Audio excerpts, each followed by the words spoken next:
Mheshimiwa Rais mstaafu Daktari Jakaya Mrisho Kikwete amewasilisha ujumbe maalum kutoka kwa Rais wa Jamhuri ya Muungano wa Tanzania, Mheshimiwa Daktari Samia Suluhu Hassan, kwenda kwa Rais wa Jamhuri ya Senegal, Mheshimiwa Bassirou Diomaye Faye jijini Dakar. Katika mazungumzo yao ya kirafiki, Rais mstaafu alieleza dhamira ya dhati ya Rais Samia na serikali anayoiongoza ya kuendeleza na kuimarisha ushirikiano wa kidiplomasia, kiuchumi na kijamii kati ya Tanzania na Senegal.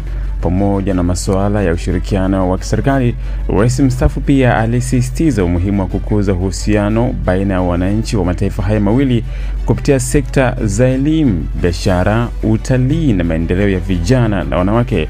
Ziara hii ni sehemu ya juhudi endelevu ya Tanzania ya kuimarisha uhusiano wa kimataifa na mataifa ya Afrika Magharibi, huku ikiweka msisitizo kwa diplomasia ya uchumi na ushirikiano wa watu kwa watu. Hii ni Global TV, jina langu ni Onesmo Sangalali.